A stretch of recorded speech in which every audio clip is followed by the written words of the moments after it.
Thank you. Good afternoon to all of you, and again, welcome to the Shalby Limited Q1 FY24 earnings call hosted by Elara Securities. Today we have with us senior management representatives from Shalby. We will start with opening remarks from Mr. Shishwakan Dasgupta, Vice Chairman and Global President, and Mr. Parag Agarwal, Chief Business Officer. This will be followed by a discussion on financial performance by Mr. Amit Phatak, Chief Financial Officer. After that, we will open the floor for Q&A for all participants. I will now hand over to Mr. Puneet Maheshwari for important disclaimers before the call. Over to you, Puneet. Thanks, Meenu. Good evening, everyone. Our earnings presentation is uploaded on the stock exchange website and our company website, shalby.org. We do hope you have already had the opportunity to go through the presentation. Please note that some of the statements made in today's call may be forward-looking in nature and may involve risk and uncertainties. Kindly refer to slide number 36 of the investor presentation for a detailed manner.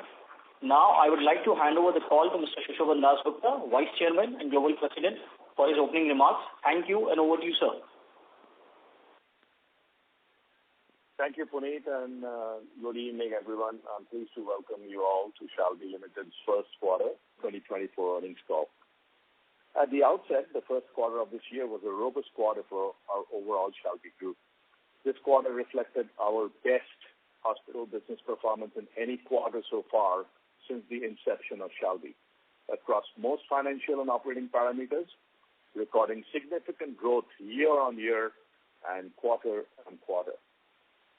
Our hospital business continued to grow at high double digits in the key matrices of inpatient counts and surgery counts, growing by 24% and 14% respectively year on year. I'm also pleased to report that our hospital occupancy levels, which has been a major focus area for us since some months, have improved by 12% year on year and 8% quarter on quarter to 626 beds and has reached to 50% occupancy rate in quarter one of this full year 2024. These results truly reflect our conscious efforts to improve occupancy levels across all our hospitals through various business development activities. We firmly believe that these initiatives will continue to ramp up our occupancy levels in the coming quarters too. Our core specialty, arthroplasty, has performed stupendously in quarter one, and we are proud to say that Shalby has achieved a landmark of 150,000 joint replacement surgeries since its inception in the last quarter. And with this, we continue to maintain our significant leadership position in global volumes in the arthroplasty segment. At Shalby, we remain focused to demonstrate clinical excellence by performing critical surgeries across many of our units. Few of them I can cite here are the removal of a tumor attached to a heart valve with complete conservation of the valve at Shalby Indore, implantation of a micro-AV leadless pacemaker, which is the world's smallest pacemaker and does not have any wire, in a patient who had previously implanted pacemaker had an infection, and microvascular decompression of trigeminal nerve performed with minimally invasive approach. The small in numbers, we are proud to inform that we have performed more than 250 kidney and liver transplants at SG and Indore units so far. We are awaiting to receive hand and heart transplant licenses at our SG unit and kidney transplant license at our Naroda unit. Our home care business services have demonstrated some excellent performance again in quarter one, growing by 70% year on year and 30% quarter on quarter to revenues of rupees 3.6 crores and patient count of 7,700 that grew by 30% year on year basis. Additionally, revenue from our international business clocked rupees 2.5 crores in quarter one, growing by 3% year on year. As a part of our social commitment, we continue to spread awareness about the importance of health and well-being through various social media platforms and created 95+ videos during last quarter and also created 14 additional long and short healthcare video contents in partnership with Google through its arm YouTube. We also conducted more than 230 healthcare camps and 80 healthcare talks across all our units during the last quarter as a part of our various community outreach programs.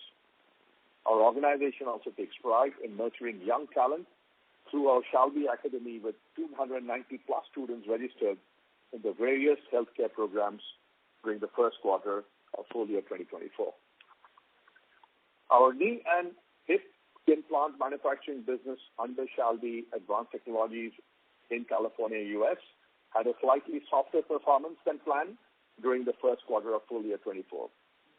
We recorded revenues of INR 16.5 crores versus INR 21 crores in quarter 4 of full year 23, mainly due to lower patient flow into elective surgeries in the US, delay in full commercial launch of our uni compartmental knees across the US due to some delays in instruments manufacturing, and an unanticipated delay in our full commercial launch of our new Ambition brand knee in India.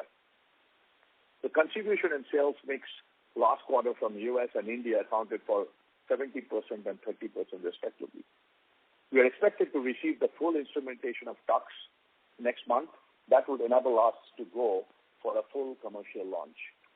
We also have recently received the bulk order from our distributor in Indonesia, and supplies are expected to happen next month. We are also exploring opportunities in Malaysia and will soon be receiving registration approvals to launch our SAT products in Latin American countries like Argentina and Paraguay in the coming quarters.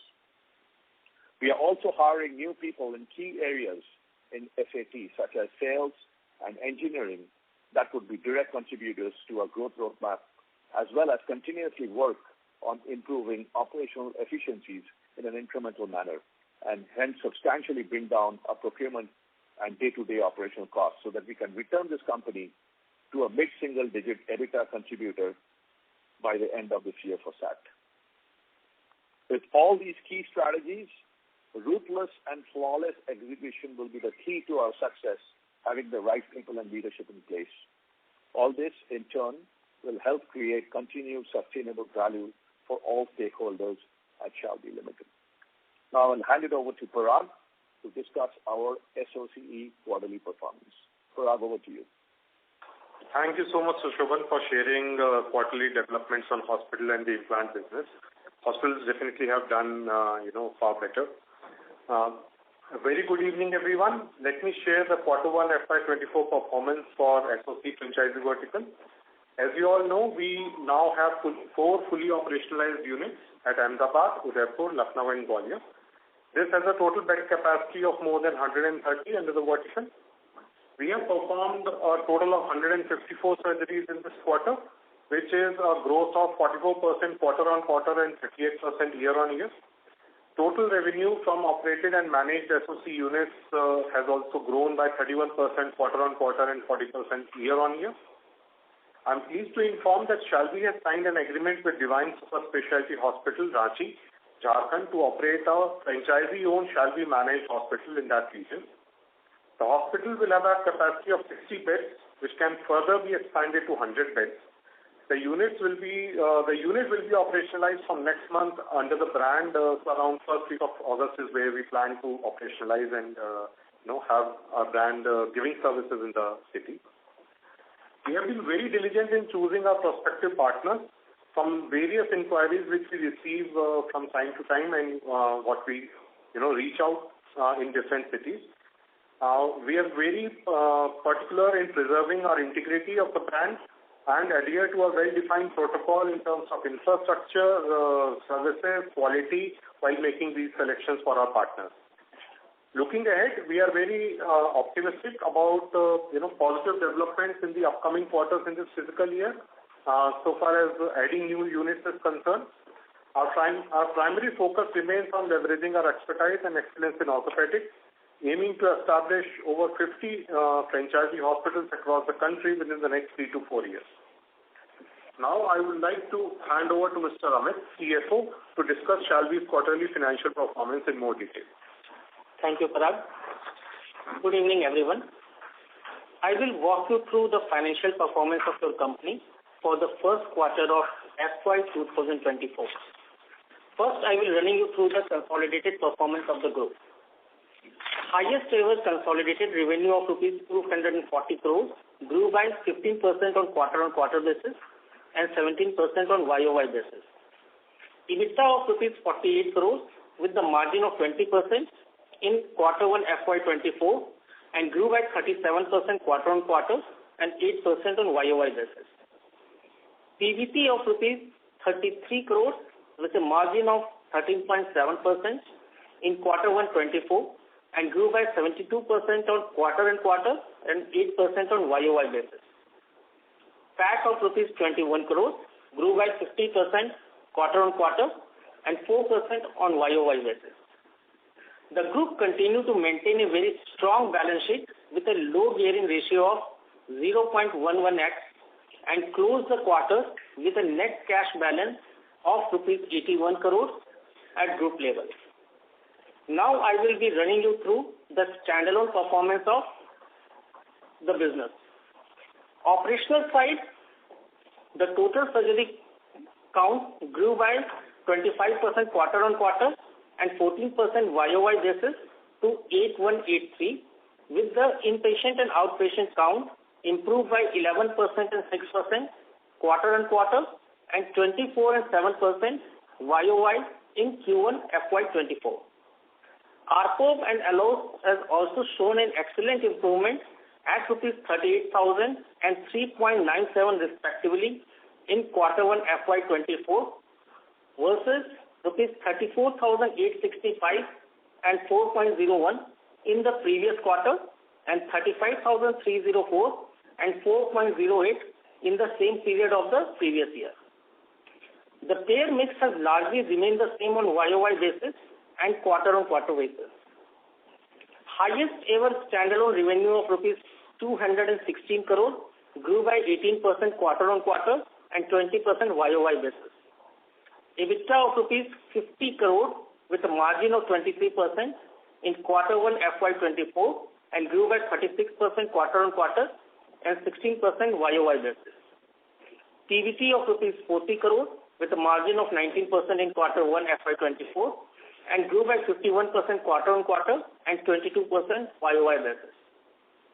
PAT of rupees 26 crore grew by 43% on quarter-on-quarter and 22% YOY basis. At standalone level, again a very strong balance sheet with a low gearing ratio of 0.02x and closed the quarter with a net cash balance of rupees 156 crore. Standalone ROC has improved to 20% in Q1 FY24.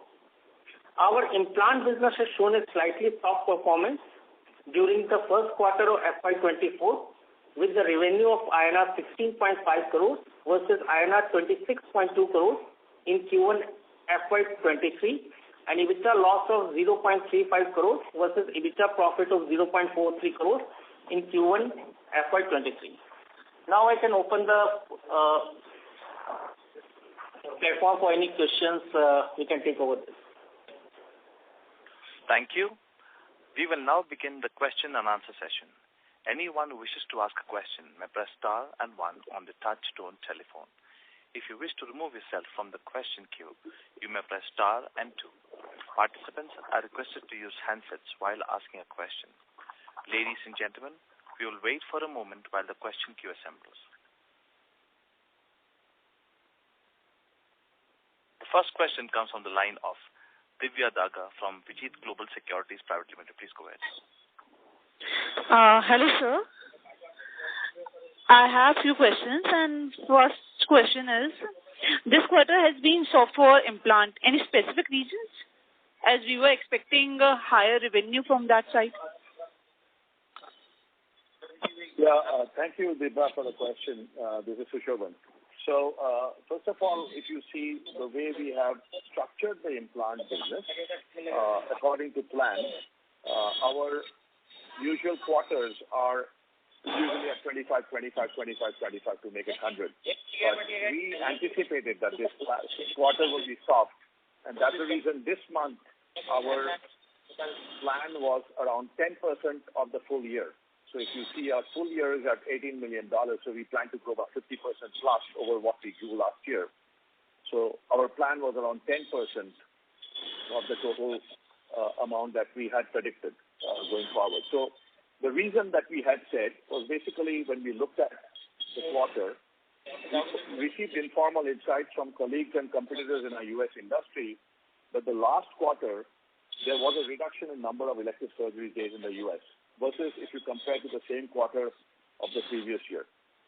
This was due to the fact that many key surgeons availed of the vacation time this year last quarter, which they couldn't take that time last year because of backlog overflowing from earlier COVID situation, especially in the U.S. Our internal data with some of our key surgeons also corroborated the same theory as we took it from other industry friends that I have in the U.S. The other factor which played was that we did some changes in design of our new unicompartmental knee called TUX in the instrument side and redesigned them to make them much more simple and efficient as per the guidance and advice from our designer surgeon, Dr. Richard Reitman. Unfortunately, this process of design change went through numerous iterations that took up much more time than anticipated before arriving at the final design, which in turn delayed the manufacturing and delivery of these redesigned instrument sets for TUX from our supplier partner. Hence, the full commercial launch for TUX in the U.S. got delayed by a quarter, and now these are expected to be ready by end July and early August. So we expect our TUX commercial sales, especially in the U.S., to pick up from August onwards. Also, there were some orders from Argentina and Paraguay, which were delayed. We thought it would be coming this quarter. It did not happen because there has been some delay in getting regulatory approval from the countries. In India, if you look at our market, our knee market, especially for Shalby, it's around 85 to 90% of the total organized implant market is knees. We had anticipated the launch of our latest new design knee branded Ambition in the last quarter. Unfortunately, the design and development of the specialized instruments needed specifically to implant the Ambition knee into patients got delayed by some months by the manufacturer, and because we were converting this from a disposable instrument to a reusable instrument design. And hence, this pushed back our Ambition knee launch in the coming months. Just to give you some information on this new knee, this is the latest design Ambition knee that's already been approved, FDA approved in the US, and this is a posterior stabilized knee, which is mainly used in countries like India, where the PS knee is almost 75% to 80% of the total knee market, versus a cruciate retaining knee, which is CR knee, which is more used in the US. So this PS designed Ambition knee is expected to be a big game changer for our India and Southeast market, which is predominantly, as I said, a PS knee market. Due to this unexpected delay in supply of the mandatory instruments required to implant a new Ambition knee, we saw this soft performance in our business in India, and we couldn't also launch the same in Indonesia as planned earlier. Some good news, Divya, to let you know, is that our vendors have completed the drawings of these instruments for Ambition, and they have gone now into the manufacturing phase. And since we're confident that we'll be able to launch this blockbuster knee, especially in India, in a few months from now. Our outlook remains positive for the coming quarters, both for US and for India and the whole US business. And with the series of blockbuster new product launches, which I'll talk later on, line towards the back end of the year, we'll see a much more heavier third and fourth quarter. And then we'll be getting into new markets. Surgery volumes definitely will be getting into normal, which we see already in the U.S. And we'll win back some lost customers in the U.S. We are very much in line to achieve the 50% top-line growth for Shalby Advanced Technologies for the full year 24. Hope, Divya, it was a long answer, but I guess I wanted to cover everything so that your answer is completely answered. Yeah, sure. So we can say that we are very confident that we will achieve our target of 50% growth in implant segment. Absolutely. Yeah. Absolutely, without a doubt. That's great.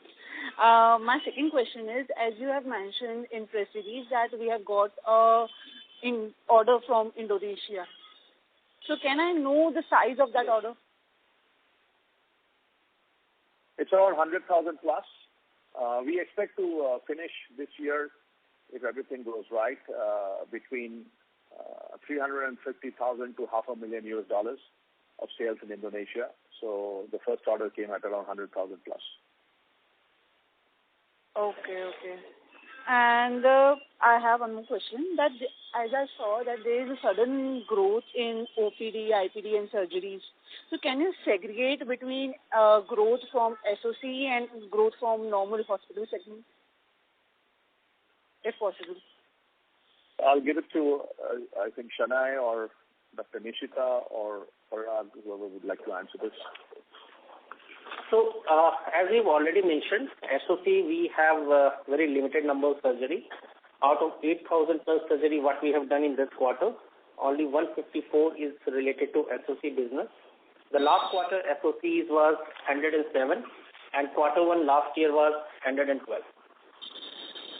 So on a year-on-year basis, there is a 40% growth in the franchisee business in terms of the number of surgeries that we have conducted.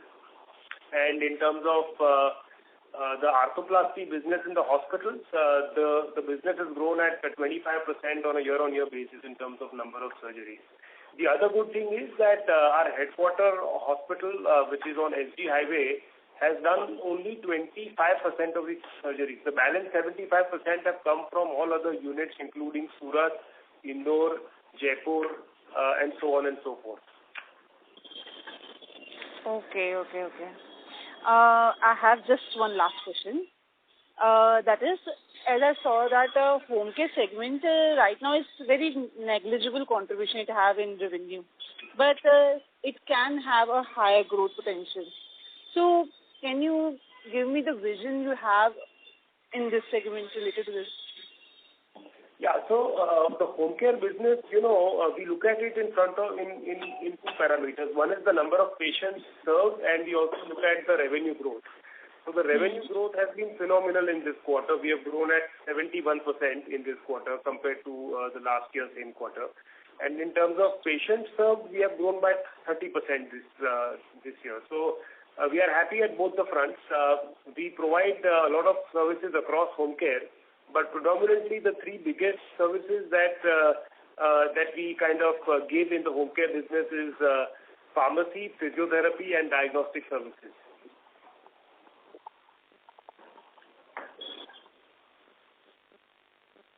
So how big you are seeing this opportunity in coming years? Yeah, so, we have earlier mentioned that, this business can go up to 5% of our hospital top line. So, at the moment, we would be anywhere between 1.5% to 2%. It has the potential to go up to 5%. Can you specify the year in next 2 or more?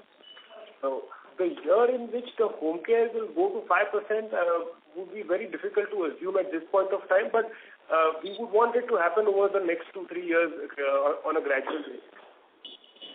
Okay, thank you so much. That's all I have. Thank you. Next question comes from the line of Bhagwat from Prosperity Wealth Management Private Limited. Please go ahead. Good afternoon, sir. Congrats on the good set of numbers. The ARPOB for the quarter is at 38,000. Could you please update about the sustainability of the same over the upcoming quarters? Yeah, so I'll start and probably Dr. Nishita or the CFO could add. See, one is that, of course, our contribution as a specialty of arthroplasty is, at about 45% as we speak. So one of the reasons why the ARPOB is also high is because of the arthroplasty patient mix as we speak, because last year, same quarter, it was around 41%. So that is one of the biggest reasons why the ARPOB is on the higher side. The other one is we have renegotiated with multiple insurance companies across the board to go for higher rates and the schedule of charges. And we have been successful in many of these. So that is the second major reason why we have been able to achieve these higher ARPOB. So yes, they are definitely sustainable, and there is a conscious effort from the entire team to reduce the dependency on government business. So last year, same time, we were at 25% government business.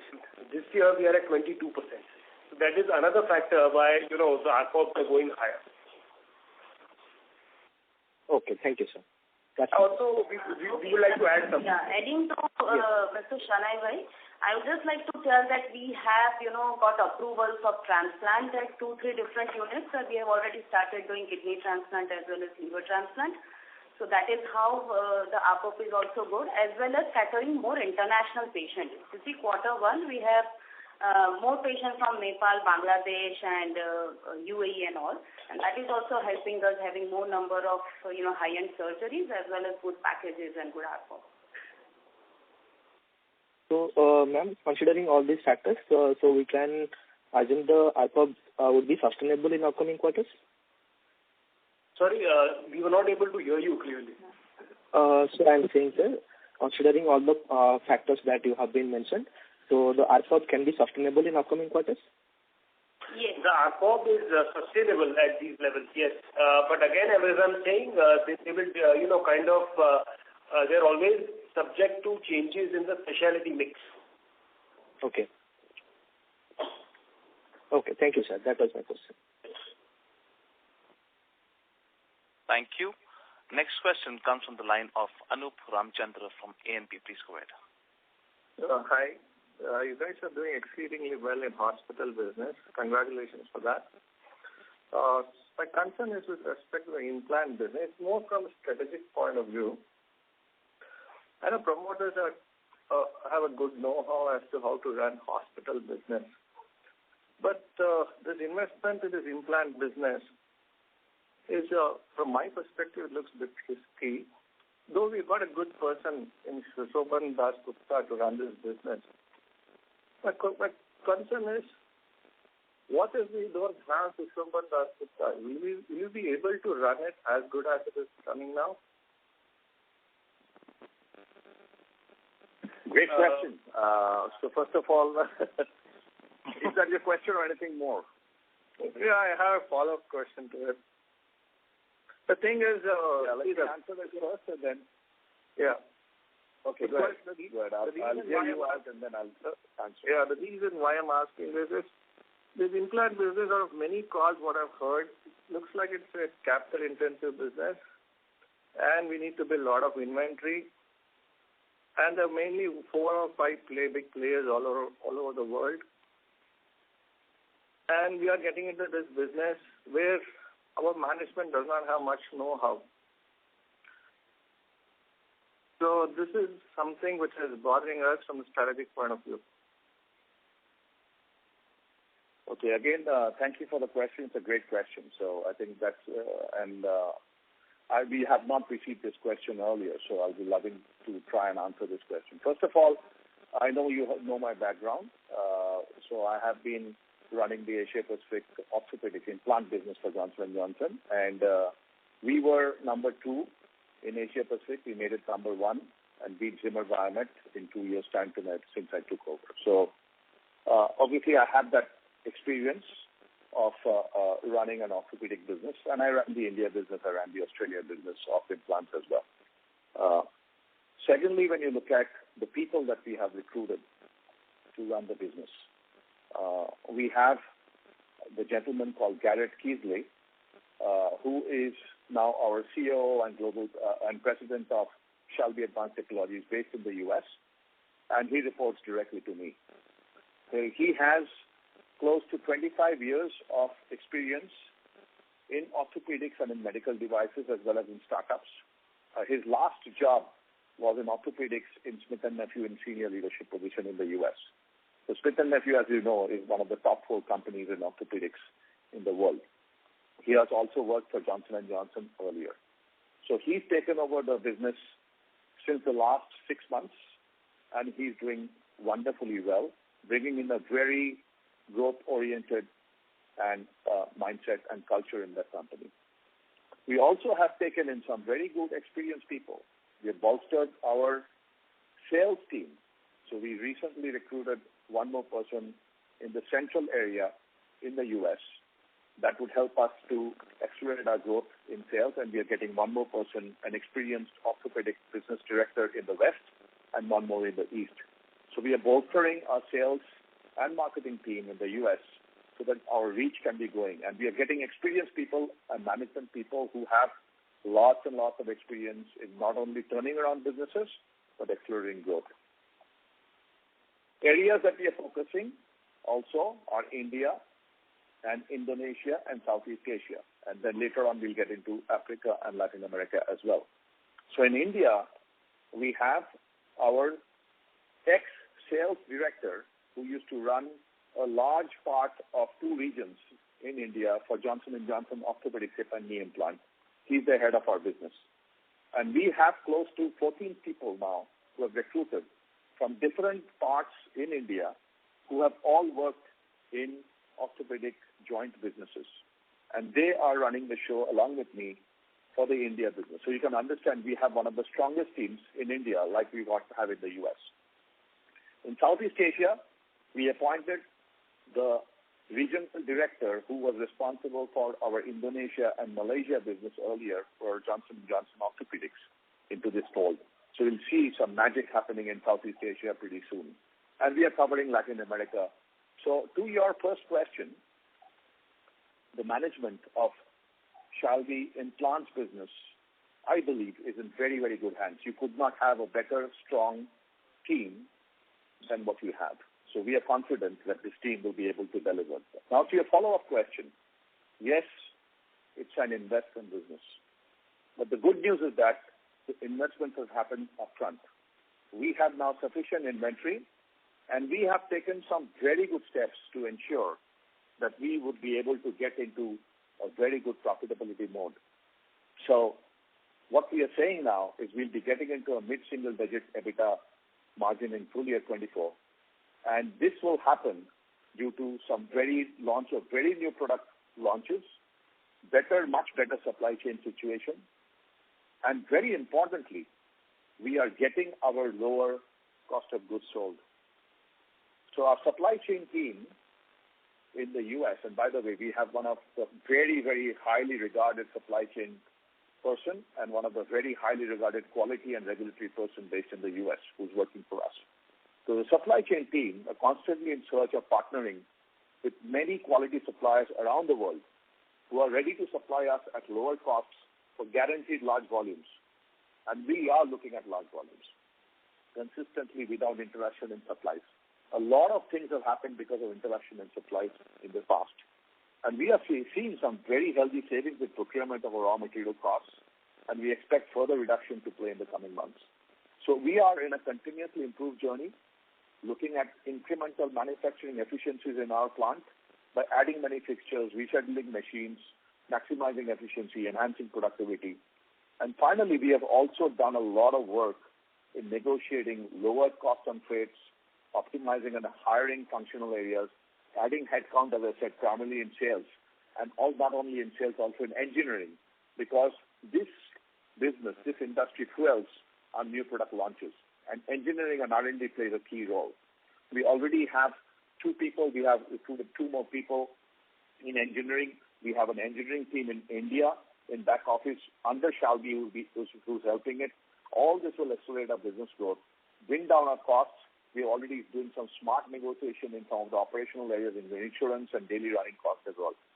All this really gives us that this investment that we have made over the last 2.5 years is now coming to fruition.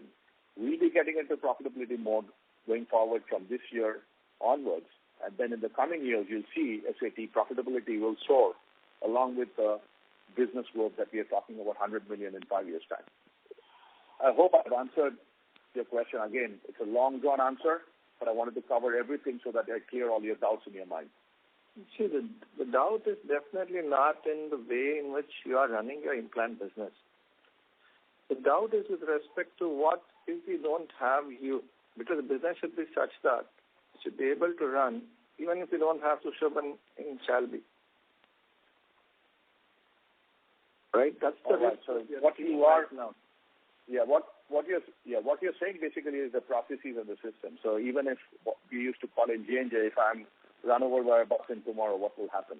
So because what I see is, and thank you for that. Yeah, because what I see is in the implant business, I see hardly 4 or 5 players dominating the market all over the world. Correct. Yeah, I'll also add, I think, thank you, Mr. Dasgupta. I think, and I'd like to also add a perspective here. One is, of course, the opportunity that we have in hand. I know that is not the question, but it's very important, for me to address this, that for any company to kind of set up implant manufacturing, get the designs approved, get a US FDA, is a 5 to 7 year process. We have been able to, acquire it, at a very, very minimal price. In fact, we have paid a fraction of, the value of the assets of this company. So, at the moment we acquired it, the assets were valued at about $20 million. And this is not including the intangibles. The intangibles were valued at higher, and we paid about $11.5 million for it. So it was a great deal. Having said that, yes, there is able leadership across all levels in the system. And, we have retained a lot of the senior staff that, was part of the growth story over the last 25 years at the erstwhile Consensus. And yes, we have brought fresh talent and fresh mindset at California as well, as what Mr. Shubham said, in terms of Garrett Keesley and his entire leadership team there. Who have a lot of background of the implant business. So that is the way we would like to professionally run this business. I hope we answered your question. So, Shanai, one more point. I think it's go ahead. Sorry, one more point. I'll just put it in, and I think it's difficult to share here. I'd love to really talk to you through in terms of the strategic roadmap that we based. So we have created a strategic roadmap for 5 years, which covers every process. So be it the manufacturing, be it sales and marketing, be it engineering, be it quality. We have a roadmap for 5 years, very meticulously drafted roadmap, which has been led by me through my experience. And that's a process map that has been completely there. So we know exactly that even if I am not there or some senior person is not there, that process will continue. And I think that's where we are giving predominance with the experience that's coming in. The process rules over people in the future.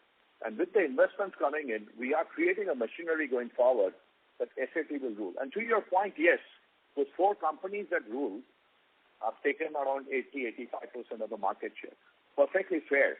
But the 15% market that we have of the total $18 billion of the hip and knee market in the U.S. and another around $12 or $13 billion worth of market outside of the U.S. is the place that we would like to play while we nibble some of the shares. And to be honest, if you speak to many of our customers, you'll realize today that those 4 players who have dominated that share is in threat because the way they have been supplying, the way they have been catering to. Even if you ask Dr. Vikram Shah and the other surgeon in Shalby, they'll be able to say the service level of the 4 big players are coming down, and their focus is going into some other places, including robotic surgery, and that's where we feel our opportunity is to be able to nibble that share as well as take care of the 15% market, which is up for grabs. And that's where Shalby Advanced Technologies will slowly get into the picture. Okay. Shanai, the real concern actually comes from the downside, what we see from technology is a downside in implant business. See, I'll give you one reason. There's no offense to anyone. See, I'll give you one perspective here. You've been addressing a lot of investors' calls so far. Can you give a reason in any of the calls that you've not done well in this quarter because doctors were on vacation? There's no way you can answer this, right? Because when we get to hear that why you've not done well in implant business, it's because doctors were on vacation in the U.S., it's like difficult for us to comprehend. Yeah, so I think Mr. Dasgupta, that was one of the reasons, I would say. I think I said at least 6 or 7 reasons. Basically, I think I started with the doctors being in the holidays and in vacation. That is one of the reasons. There are 5 or 6 reasons I talked about, which was tax instrumentation, the Ambition knee that was not launched, these are some of the key reasons that highlighted. Because I came in first, that does not necessarily mean that predominantly that was one single reason.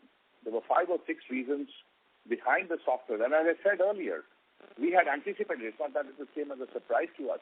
That's the reason if you see, my business plan is in terms of quarter by quarter is 10%, 16%, 31%, and 42%. And we have the plan in place. It's not that we were surprised by the soft performance of this quarter. We were anticipating that this would be coming because we came to know in January or February of this year that the instrument thing is getting delayed, that the designer surgeon is asking for a different, simple instrumentation which will take time to get in. It will take time to convert the disposable instruments design into a reusable instrument design to a manufacturer vendor. We came to know. So we baked in our plans. So when I look at the plan versus performance, it's not very far away from the plan versus the performance. But yes, when you look at from a year-to-year comparison and versus what the quarter-to-quarter comparison, it looks bad. Thank you. Mr. Ramchandran, we request that you return to the question queue for follow-up questions. Next question comes from the line of Heath Wan from Elara Capital. Please go ahead. Congratulations, sir, for a good set of Q1 numbers. I would like to know about the capex plan for like FY24 and 25. If you could just elaborate. Thank you. Yeah, I think I can start with the operational capex and all the new capex. I think Parag can kind of throw some light on that. So, in the first quarter, we have done about 4 crores of operational capex, which is largely half and half. Half is really kind of replacement capex, and the other half is new capex. So we expect that number to be between 16 to 20 crores in this year. In terms of new capex, Parag will be able to throw some light. Hey, I think for the new capex will go into certain SOC launches, the FOSO launch, like we have talked about Rajkot being made operational in the year. So, somewhere in the range of 5 to 7 CR towards one unit of SOC being operationalized on the FOSO model. Other than that, there are new hospitals which are in Anvil, and the capex will go towards operationalizing those at Nasik, which we track, towards this year and early next year, operationalizing that, plus any new other units which may come through. Thanks, sir. Secondly, I would like to know about the tax rate. Like, what is the tax rate we are envisaging for FY24 and 25 as such? Yeah, so I think Mr. Amit Pathak will be happy to elaborate, but we are still falling under MAT, the minimum alternate tax, and we pay a little over 17% in terms of cash tax. However, the books you will see that the numbers will be different, but the cash outflow is only 17% as we speak. Yeah, Shanai. Hi. So this is correct. We are falling under the MAT, and we still have the leverage of lower taxation. And this year we continue at a MAT also. Thank you, sir. Thank you. Next question comes from the line of Rikesh Parikh from Rockshot Capital LLP. Please go ahead. Yeah, thanks for the opportunity and congratulations on set of number, especially on improving the ROC to 16.6 on a consolidated basis. First question is, can you just briefly update on the Ashabarak and Nasik hospital on the expansion side? So, yeah. For the Nasik, as I just talked about, we are looking forward to operationalizing it over this year and, quarter one next year. Still, what we talked about in the last call, waiting for our builder to hand over the premises, that there are certain challenges which we are working together with the builder to overcome. For Mumbai, we are still to start work, and I think over the next 3 to 4 years is where we look at operationalizing the place. Have we got that requisite approvals from the NGO and the BMC which we are waiting for? No, didn't get you there. Please, if you could come. Have we got the approval from the Charity Commissioner and the BMC which we were waiting starting of the project? So those approvals are still, awaited. Those are applied for, but they are still awaited. So once they are done, then what we look forward to is building up the place. So yeah, but things work in parallel. They are not sequential. So as we wait for those approvals, the work on the BMC approvals and other things, design, etc., is in place.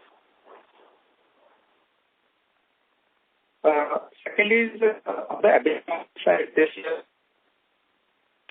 Sorry, not able to hear you very clearly. If you could, This quarter we have been able to do 23% margin. Is it sustainable as such on a full basis as such? Moderator, we are not able to hear it clearly. Rikesh, your lines are not clear. Yeah, now it's clear? It's again a small break. Okay, fine. Scratchy, but again, you can try and we will try and listen if I answer it. Sure. On the EBITDA, this quarter we did 23% EBITDA margin on a standalone basis. So on a sustainable basis for the full year, this looks sustainable and where we are looking at it going forward. Yeah, so, I think if you're asking about the EBITDA margin for the hospital business, yes, it has been at 23%. There will be a margin expansion, in the coming quarters because the revenue is likely to go up. We have invested in this quarter also across building a lot of capabilities, as Dr. Nishita said, with regards to other specialties, right? So that is going to happen. On a like-to-like basis, we have invested 100 basis points more in this quarter compared to last year, same quarter, on the marketing expenditure also on the business and promotion. So like-to-like basis, we are much better off. It's just that we have reinvested a little more, but we've been able to still manage, the same EBITDA margins in the hospitals. And last, on the SOC side, means operational sake, so by the end of the year, how many SOC we are looking at for 24? So for FY24, by end of the year, we are looking forward to, currently we have 4 operational. We are looking at somewhere around 8 to 9 operational units by end of the year. Okay. Thank you. That's it from my side. Thank you. Next question comes from the line of Divya Daga from Vijit Global Securities Private Limited. Please go ahead. Hi, sir. I have question related to home care again. I want to know the charging model for the home care. How do we charge it? How is the revenue model like? For the home care, if you see, we have like 5-6 different services. So it is a consultation, attendant at home, nurse at home, pharmacy and diagnostics, and then an ICU setup at home. So usually, our collection and, all our free charges, our drop and pickups are all free, but the charges are as per market rate and which lesser than what are the hospital rates, what we charge, comparative to other competitors with us. So can you give me the average of what we charge? So what do you mean when you say average? I'm sorry. Average revenue we charge per patient in home care. So it really depends on the services, that has been asked for. So if it's a physiotherapy service, the charges would be very different on an average per patient. Vis-a-vis somebody who's just ordering medicines, it would be much higher for somebody who wants a doctor on call. So it would really depend. Okay. So can I know what geographies we are catering right now in home care? At present, it is, the places where we have a hospital, so that we have backup related to all services what we are giving to the patient. And we have also started catering, calls from metros, Delhi, Mumbai and all. So till from this quarter, we will be expanding to our SOC places also. Where we are coming up with our SOC, we will be giving home care services to that patient also. Okay, so are we expecting franchisee model in this segment as well in near future, maybe? No. Okay, thank you so much. I had this question. Thank you. Next question comes from the line of Ashka Trivedi from Kedia Securities Private Limited. Please go ahead.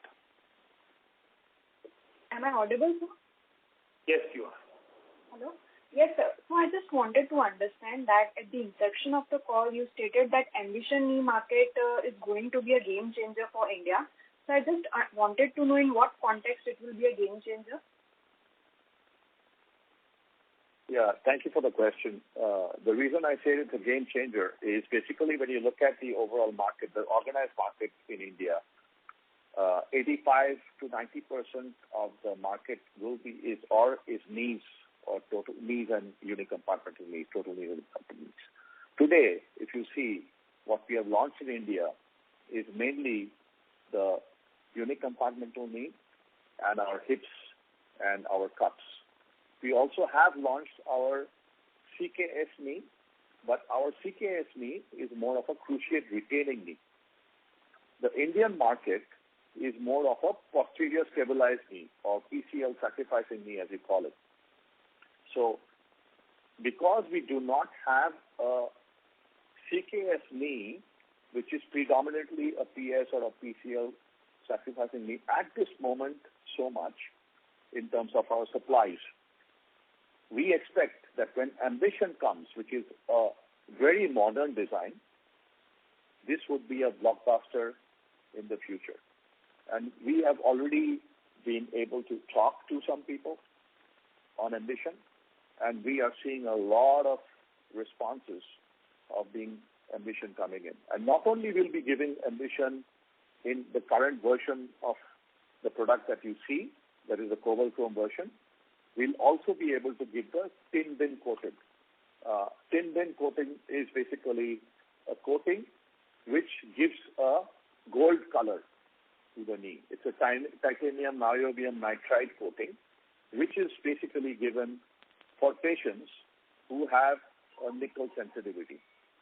And that's what we are going to bring Ambition. And that's the reason I'm saying Ambition will be a game changer. It will be used in Shalby hospitals.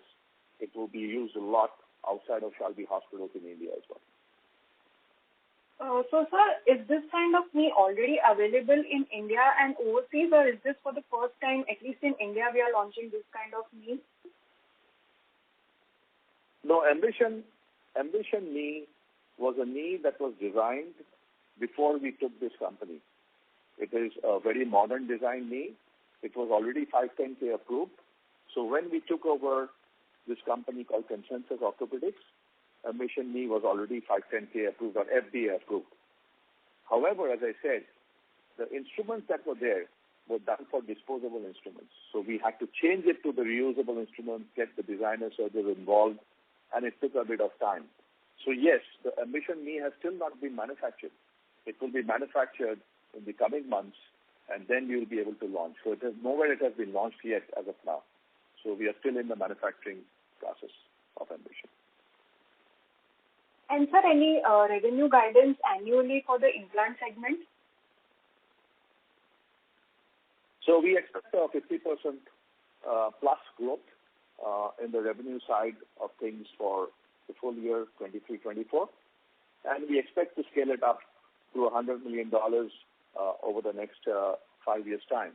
So we expect a 55%, 45% split between US and OUS. The US market, the average selling price is almost 2.5 times more than the OUS market, which is India and some of the Southeast Asian markets. And that's the reason when we look at the volumes will be much higher in the OUS market, including India, versus the US market, where we will get considerable 2.5x prices than the other markets. So to your question, the revenue guidance will be 50% plus this year in terms of our top line, and will be $100 million in 5 years' time. And sir, one last question, that in order to achieve $100 million of revenue, what capex we would be expecting in next 3 to 5 years in the implant segment? Yeah, the main capex that will be coming in is for the instrumentation. So as you understand that every knee or a hip that is put up, you need to manufacture instrumentation. So the main capex that will be coming is for instrumentation, And obviously, there is recurring expenses that happen in the manufacturing side of things in our plant. As I said, we have a strategy in place that we have been able to understand how do we balance our manufacturing strategy. Everything that we are manufacturing or rather everything that we'll be producing in that $100 million business will not be manufactured in our El Dorado Hills plant. We have been able to identify a lot of FDA-approved high-quality vendors who will be able to supply several parts of our products to us to finally sterilize and do our quality aspects from various parts of the world. And because we'll be a substantial volume company going forward, we have been able to negotiate some excellent prices. So on the one side, we'll be able to reach our $100 million by selling large volumes, both in U.S. and outside the U.S., as well as through our balanced manufacturing strategy, we'll be able to bring in down our cost of goods in a very significant way so that we become a highly profitable company when we reach that 5 years time period, as I said earlier. That's it from my side, sir. Thank you so much. Thank you.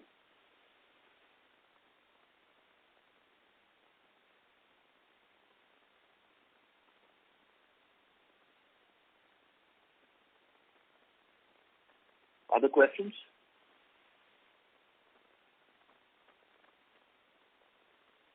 Hello?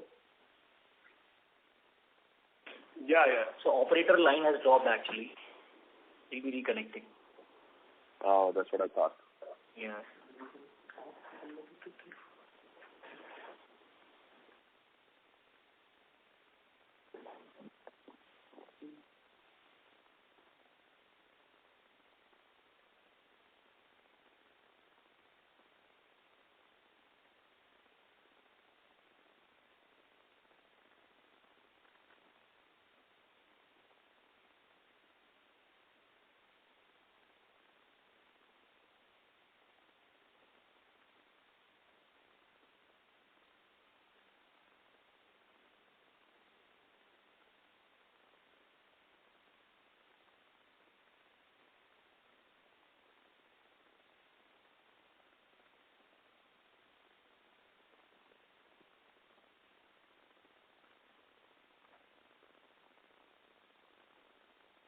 Hello?